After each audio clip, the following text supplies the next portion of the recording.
In the headlines to the CBC NewsNight, the way is being cleared for cheaper inter-regional travel. CARICOM leaders participate in events to mark the 50th anniversary of the regional grouping. Another deputy governor to be appointed at the central bank.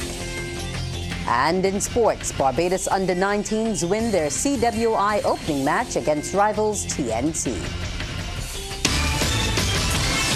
Broadcasting from our studios in the Pine St. Michael, this is CBC NewsNight, starting now.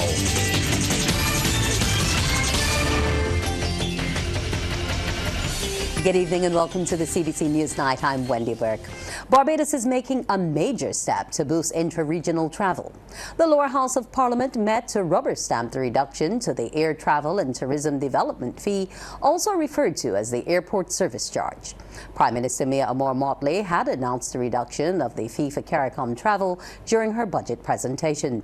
Minister of Tourism and International Transport Ian Gooding-Edgell led off debate on the resolution to amend the Airport Service Charge. The reduction in the vicinity of 43% would lead to an airport tax reduction from US $35 to $20 US. The move is effective July 1st until December 14th, 2023. Mr. Gooding-Edgell expects it will stimulate the regional travel market. It is known, Mr. Speaker, that a visitor from the CARICOM area would come to Barbados and spend approximately 6 to 7 days.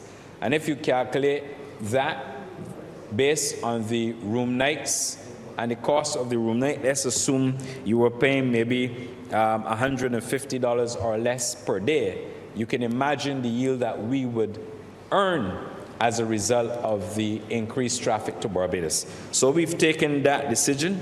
We recognize that the CARICOM market is price sensitive. We recognize if we are going to drive traffic to the destination in the absence of having what was LIA in its former form, then we had to take the necessary steps to make the adjustments. An update has also been provided on the performance of the tourism industry, with arrivals said to be nearing those of 2019. According to Mr. Gooding-Edgell, statistics from January to April of this year show arrivals stand at 75% of 2019 levels.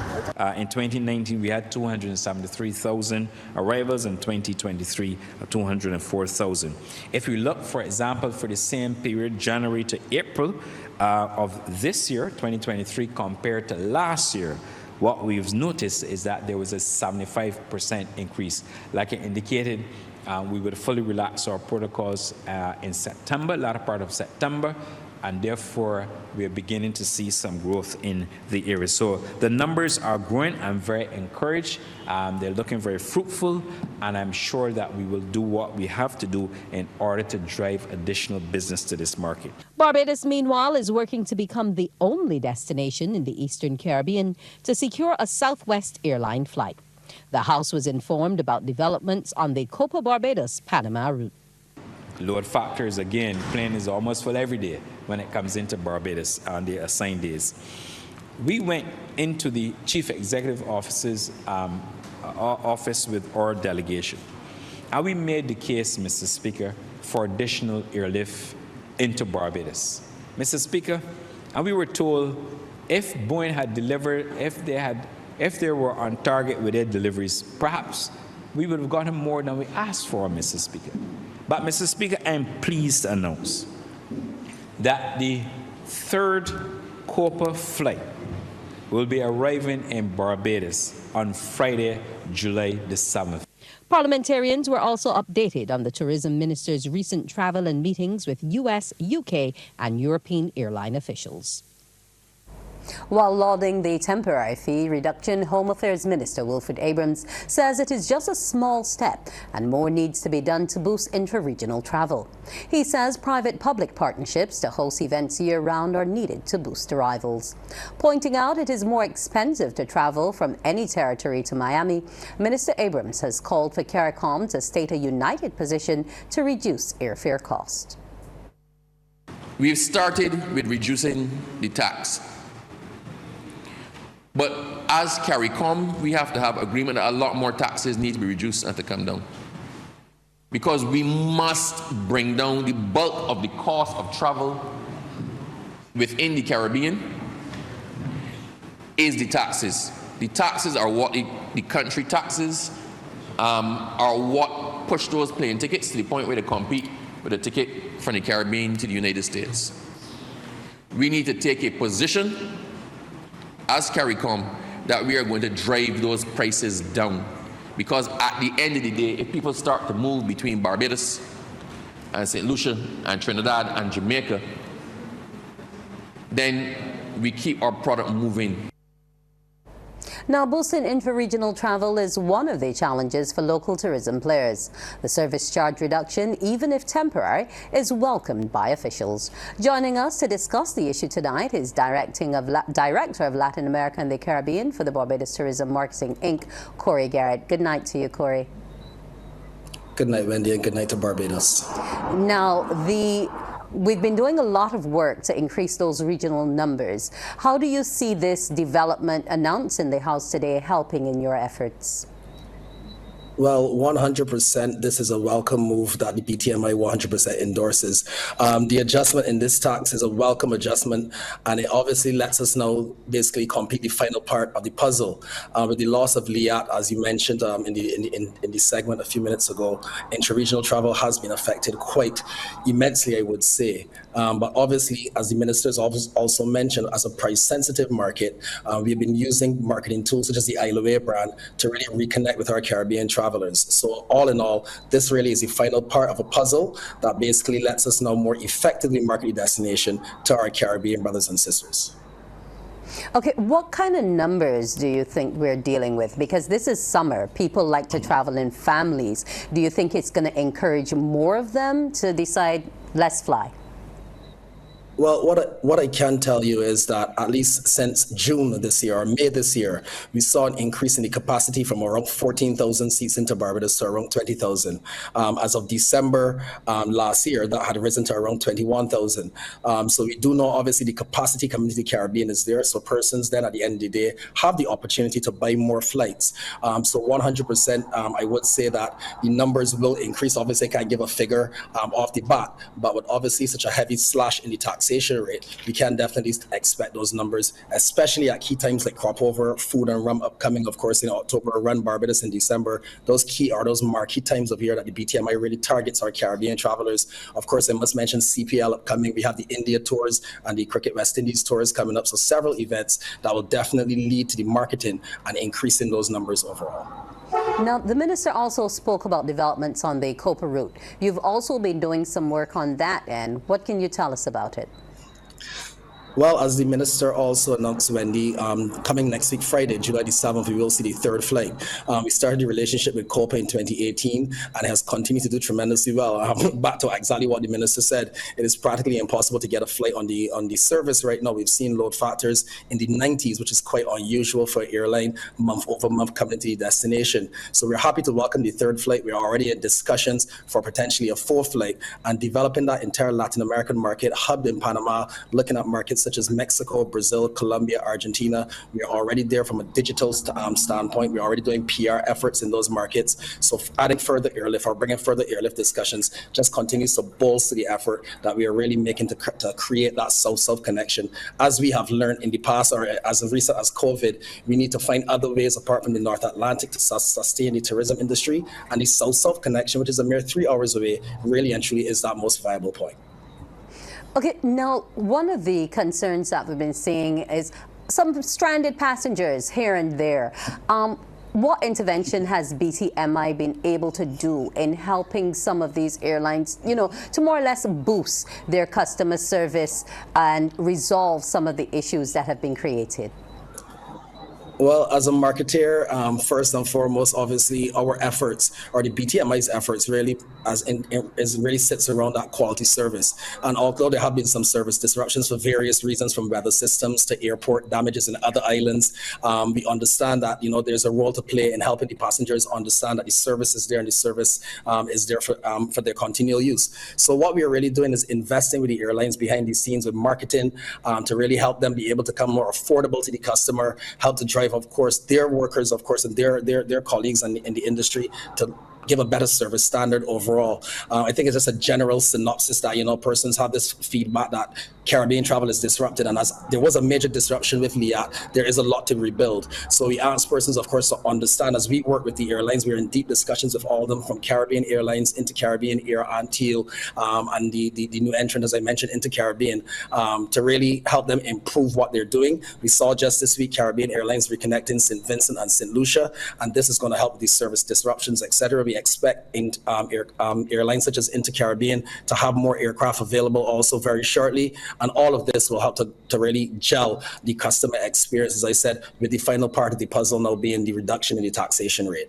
Okay, I want to thank you so much, Mr. Garrett, and we look forward to the continued inroads into that South-South connection. Thank you so much. Thank you. CARICOM leaders have been participating in activities to mark their 50th anniversary milestone.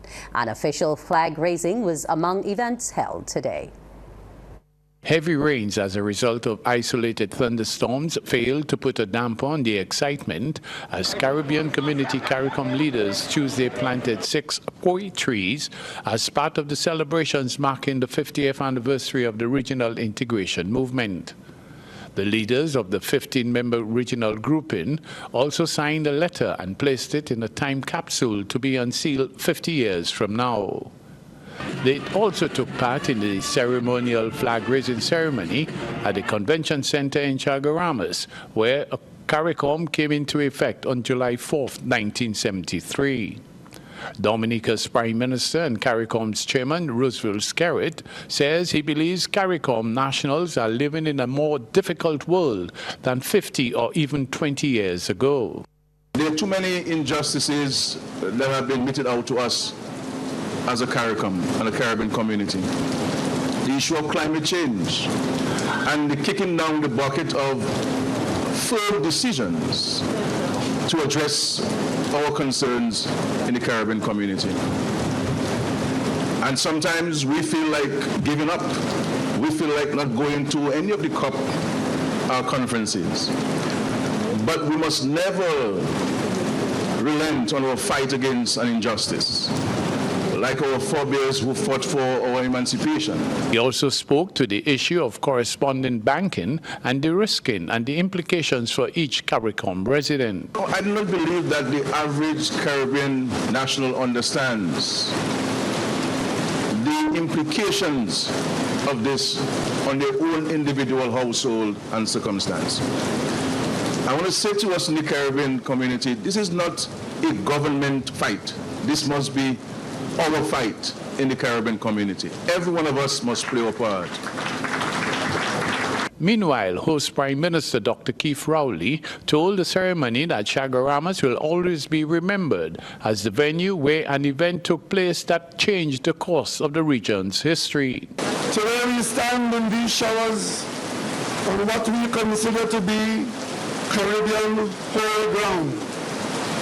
Chaguaramas holds a special place in our hearts because of its role in the creation of the Caribbean community. Had we been present 50 years ago on these very grounds, we would have been privy to events that changed the course of our region's history. Undoubtedly, the air was filled then, as it is now, with expectation, joy and hope for the future. Rowley suggested that the founding fathers of CARICOM would have looked on with satisfaction at how the movement had progressed over the last 5 decades. He said a common theme among the outlook of the founding fathers was expanding CARICOM beyond the Anglophone Caribbean. And here in Barbados, the Lashley Foundation celebrated CARICOM Day with a special ceremony to endorse aspiring young artists at Shirley Chisholm Primary. Students also participated in cultural presentations. In her speech, CARICOM Youth Ambassador and the Foundation's Executive Director, Lashley, reminded students of their important role in maintaining the future of CARICOM. She also addressed the improvements needed to solidify the integration movement. For 50 years, the real unification of our CARICOM region is still yet to be realized and to be further pursued for the future development economically, socially, and culturally. Students, the reality is the lives of us, the children of CARICOM, for 50 years continue to be threatened due to the lack of serious planning and implementation initiatives by our leaders.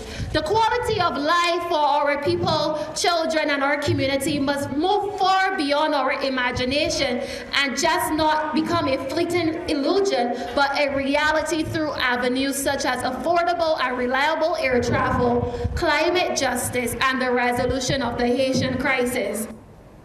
Coming up, renewed concern about obesity among young children in the region. The advisor on NCDs and mental health to the Pan American Health Organization is worried about the number of obese children between the ages of 5 and 9 in Barbados and the region.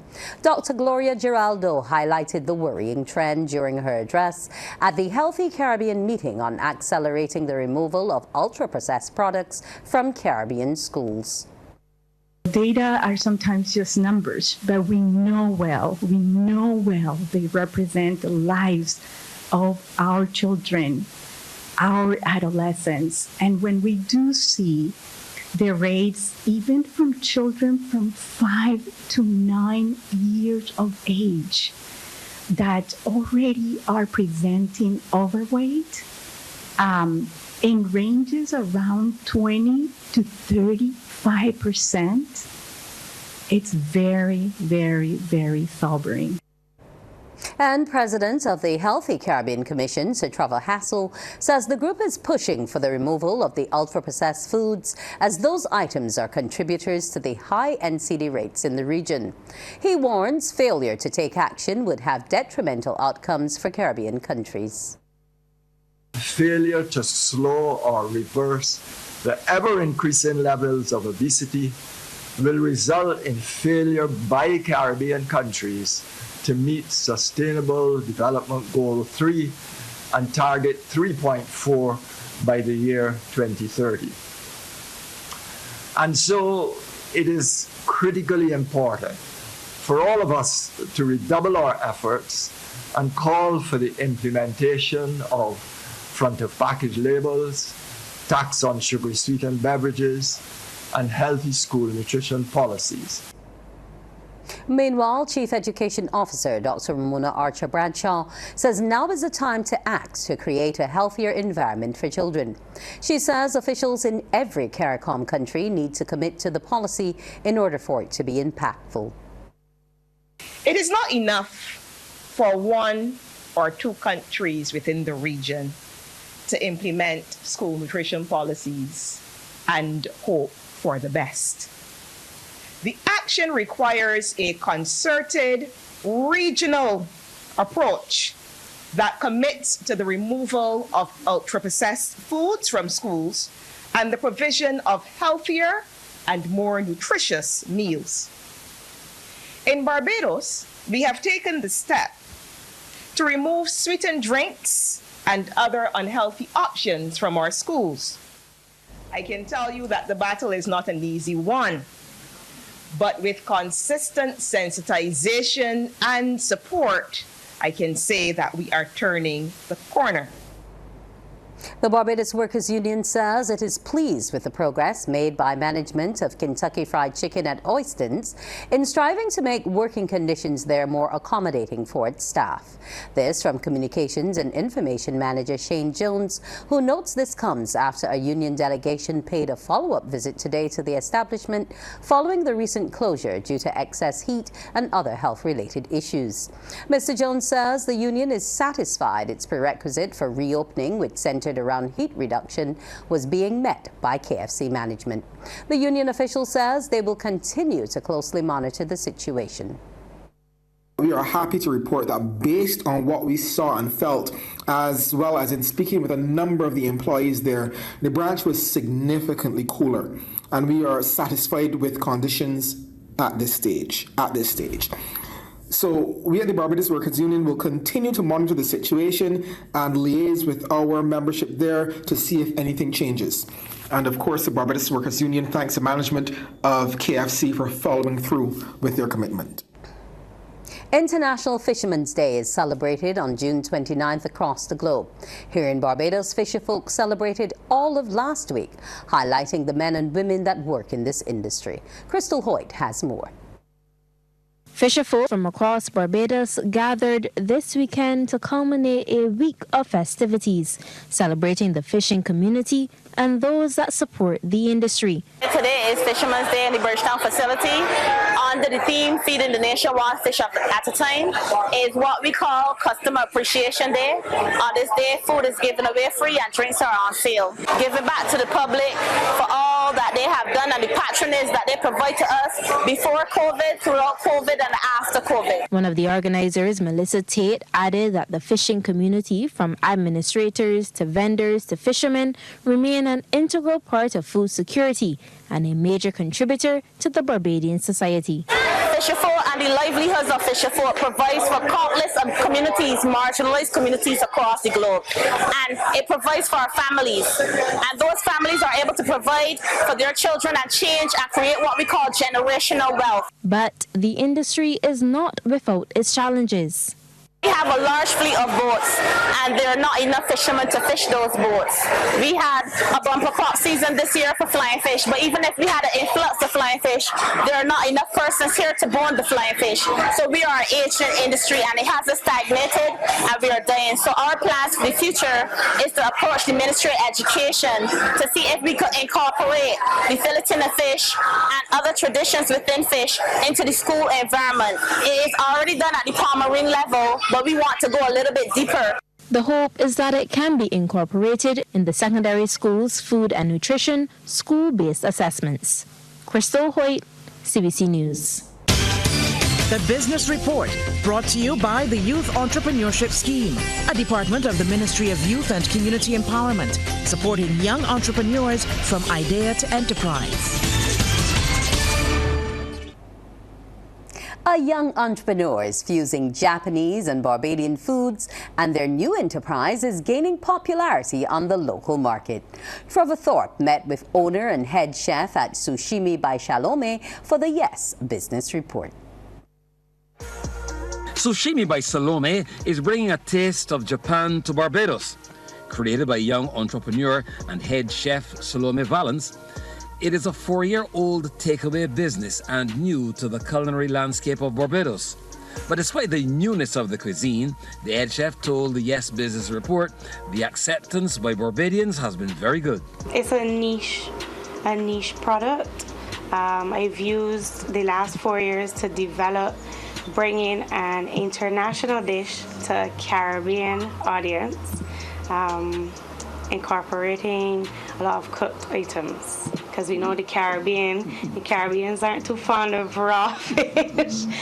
So I've taken inspiration from what I already know, brought it to the culture down here, and offered it in such a way that people who do enjoy either raw or cooked can enjoy everything on the menu. I find a lot of people are coming in to try new products, and they're getting more adventurous. So I find there'll be people who message me and they're unsure at first, but once they've tasted it for the first time and they realize, oh well, this is actually really good. The flavors is all seasoned, it's cooked for first-time beginners. It's been really good reception. Seasoning is an important aspect of any dish, and the chef says flavors are wide and varied. According to her, shrimp is a favorite among Barbadian diners. There are the regular sushi items, so like tempura shrimp. Tempura is a big sushi. It's like fried in a batter. So it's crispy, it's seasoned. Obviously, we live in the Caribbean, it needs to be seasoned. But then you get your sauteed items. So blackened fish, shrimp. Albados love shrimp. Shrimp is a big seller. And then there's some grilled items as well. So it captures a wide variety of flavors into one tiny roll. And the young entrepreneur lays her courage, determination and success so far squarely on the teachings and guidance of the Youth Entrepreneurship Scheme. They don't just offer assistance in one aspect, they do it in multiple aspects. So they have courses that come along that you can take to help manage your business better, financial assistance. They also help you break down finances, because I find that finances can be something in a business that is a little tricky, but they offer overall assistance, and I really like that about them. Ms. Valance has also told us about some of her future plans. Well, I am hoping to actually open a storefront, hopefully soon. Yes, hopefully soon. That customers can come in, they can sit down, they can enjoy, and have the ambiance in such a way that it is a nod to the traditional Japanese heritage, and also, again, incorporating Caribbean flair. So I think customers will really enjoy having that to eat in. And of course, if you want to get another look at Sushimi by Salome, you can find them at sushimibysalome.com. Trevor Thorpe for the Yes Business Report. Parliamentarians have been debating changes to the Central Bank of Barbados Amendment Bill. Minister in the Ministry of Finance, Ryan Strachan, says they will strengthen the central bank's mandate to make better provision for governance. Apart from ensuring more cooperation between governor and deputy governor, the amendment also makes provision for another deputy governor to be appointed. That means the bank will now have 3 deputy governors instead of 2. Remuneration is exactly the same as any of the existing deputy governors. And therefore, with this additional mandate, as I said, sir, that has been undertaken by the central bank in the last couple of years to help lead the transformation of the financial services industry, but certainly as it relates to being able to ensure then that Barbados equally, with respect to the challenges of correspondent banking and the like, sir, that the creation of this new post, focus on in these strategic areas, sir, is going to be important for helping Barbados to remain on the cutting edge in terms of being able to respond to these challenges. And we return to the Sports Center with Anne-Marie Burke. Have some volleyball news. Harrison College are the boys and girls champions of the school's under-16 volleyball competition. Playing at the Willie Gym, the college girls got the better of Queen's College in straight sets in a hard-fought matchup.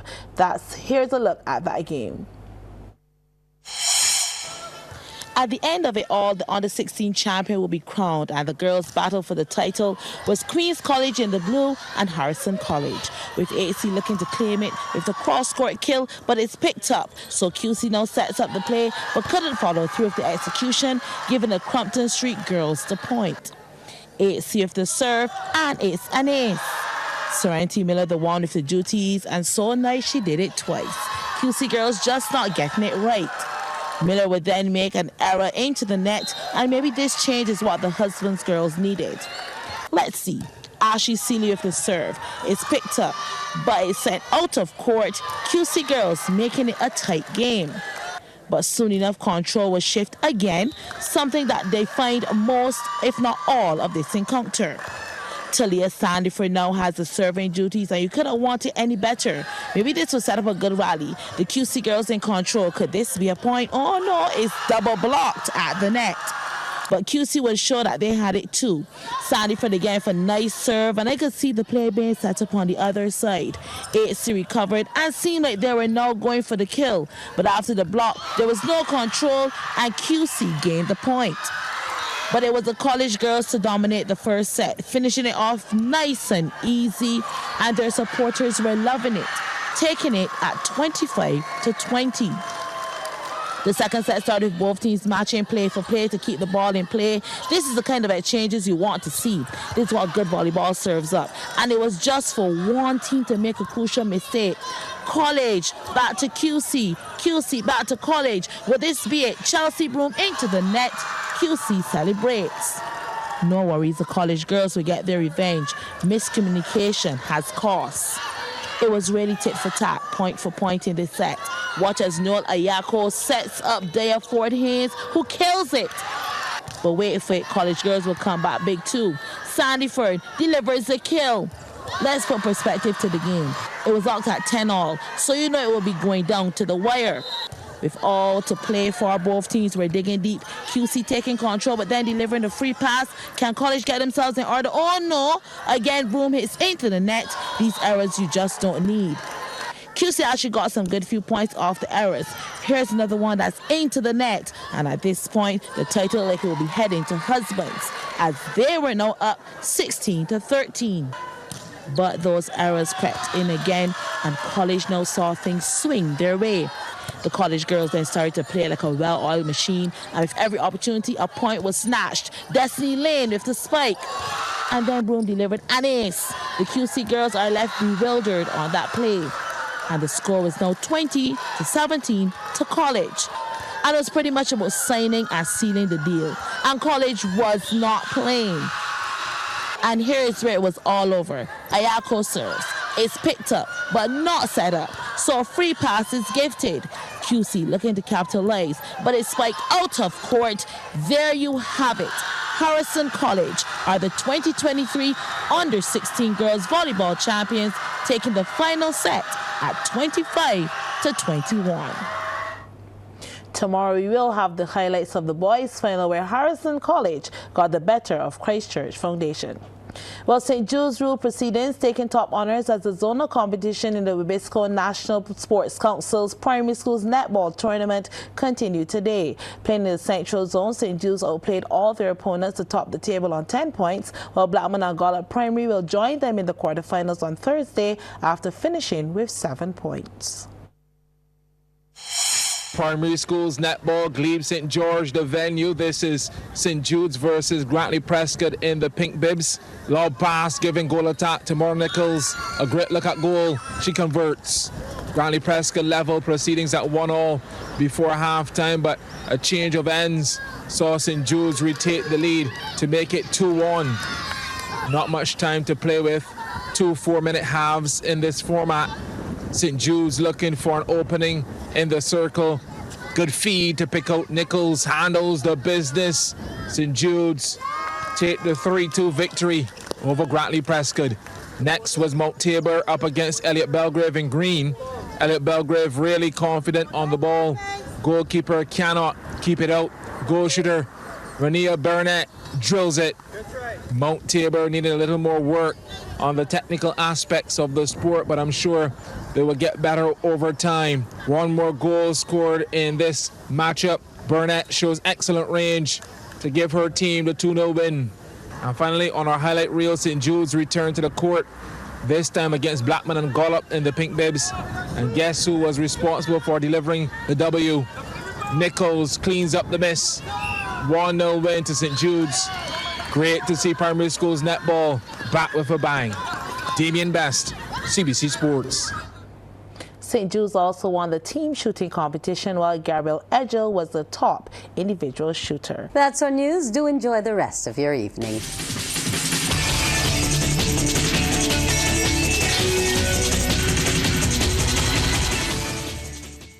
Thanks for visiting us. Now, if you want to see more stories like this one, like and subscribe to our YouTube channel. And you can always go to cbc.bb for the latest news and current affairs.